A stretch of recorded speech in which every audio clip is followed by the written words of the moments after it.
วันนี้วันที่31เดือนตุลาคมพุทธศักราช2566รายการปกิณกะแห่งธรรมะก็มาพบปะกับญาติกับโยมในวันและเวลาเดียวกันนี้ทางสถานีวิทยุแห่งนี้อีกเช่นเคยโดยตัวเจ้า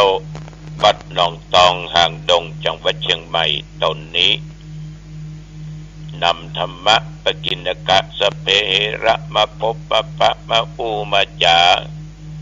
กับญาติกับโยมอันเป็นที่รักที่นับถือทุกครั้งจะมีการไหว้พระสวดมนต์น้อมจิตถวายเป็นพระพรชัยมงคลแด่สมเด็จพระเจ้าลูกเธอเจ้าฟ้าพัชรกิติยาภาหรือพระองค์ภาขอให้พระองค์ทรงหายจากอาการพระประชวร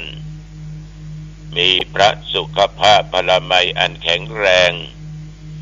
มีพระชนมายุยิ่งยืนนาน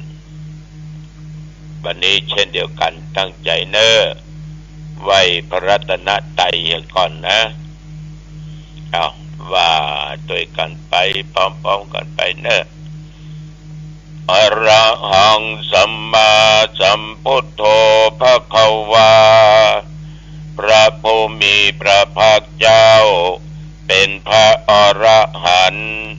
ดับเพลิงกิเลสเพลิงทุกข์สิ้นเชิงตรัสรู้ชอบได้โดยพระองค์เองพุทธังภควันตังอภิวาเทมิข้าพเจ้าอภิวาทพระผู้มีพระภาคเจ้าผู้รู้ผู้ตื่นผู้เบิกบานกราบพระพุทธสวากขาโตภควตาธัมโมพระธรรมเป็นธรรมที่พระผู้มีพระภาคเจ้าตรัสไว้ดีแล้วธัมมังนัมสสามิข้าพเจ้านมัสการพระธรรมกราบพระธรรมสุปฏิปันโนภควโตสาวกสังโฆพระสงฆ์สาวกของพระผู้มีพระภาคเจ้าปฏิบัติดีแล้วสังฆังนามามิข้าพเจ้านอบน้อมพระสงฆ์กราบพระสงฆ์ต่อไปกล่าวคำนมัสการว่าพร้อมๆกันไปนะโมตัสสะภะคะวะโตขอนอบน้อมแด่พระผู้มีพระภาคเจ้าพระองค์นั้นอรหัตโตซึ่งเป็นผู้ไกลจากกิเลสสัมมาสัมพุทธัสสะตรัสรู้ชอบได้โดยพระองค์เองนะโมตัสสะภะคะวะโตขอนอบน้อมแด่พระผู้มีพระภาคเจ้าพระองค์นั้นอรหัตโตซึ่งเป็นผู้ไกลจากกิเลสสัมมาสัมพุทธัสสะตรัสรู้ชอบได้โดยพระองค์เองนะโมตัสสะภะคะวะโตขอนอบน้อมแด่พระผู้มีพระภาคเจ้าพระองค์นั้นอรหัตโตซึ่งเป็นผู้ไกลจากกิเลสสัมมาสัมพุทธัสสะตรัสรู้ชอบได้โดยพระองค์เองพุทธังสรณังคัจฉามิธัมมังสรณังคัจฉามิสังฆังสรณังคัจฉามิทุติยัมปิพุทธังสรณังคัจฉามิทุติยัมปิธัมมังสรณังคัจฉามิทุติยัมปิสังฆังสรณังคัจฉามิตติยัมปิพุทธังสรณังคัจฉามิตติยัมปิธัม มังสรณังคัจฉามิตติยัมปิสังฆังสรณังคัจฉามิยะโตหังภะเกนิอาเลยายะชาเตยะชาโตนาปิชานามิสัญจิจาปานังชีวิตาโวโลเปตาเตนะสัจเจนะโสติเตโหตุโสติคัพพสาโพชังโคสติสังฆาโตธัมมานังวิจยุตตถาวิริยัมปิติปัสสติโพชังคาจัตตถาปะเรสัมมาตุเปกขาโพชังคาสัตเตเตสัพพทัสสินา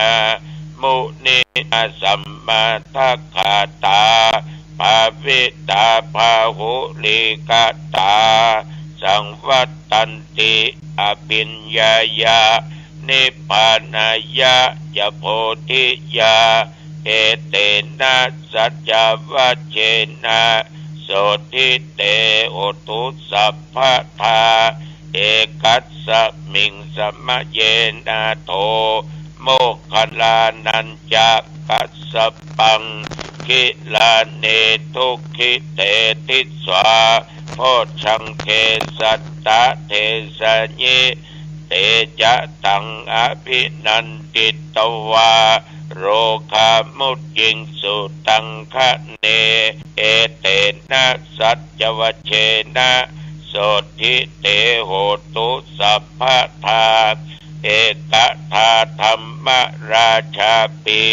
เกลัญเยนะปิปิริโตยุนตัตเทเลนะตัญเยวะภะนาเปตตวานาสาทะรังสัมโพธิตตวานาจะอาภาธาตัมหามุทธาสิธานะโสเอเตนะสัจจวัชเชนะโสทิเตโหตุสัพพะทาปะอินาเตจะอาภาธาตินนันนัมปิมะเอสิมัง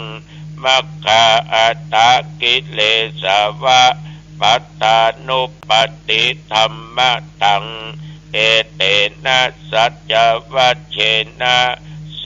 ทิเตโหตุสัพพะทาภวะตุสัพพะมังคะลังรักขันตุสัพพะเทวตาสัพพะพุทธานุภาเวนะ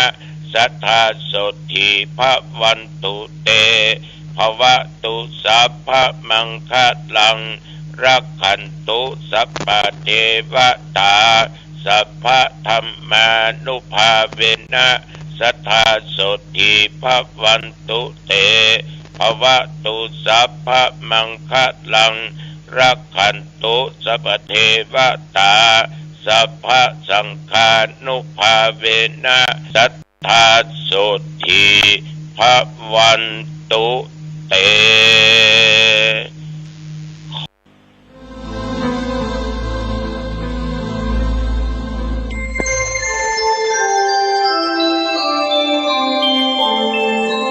ขณะนี้ท่านกำลัง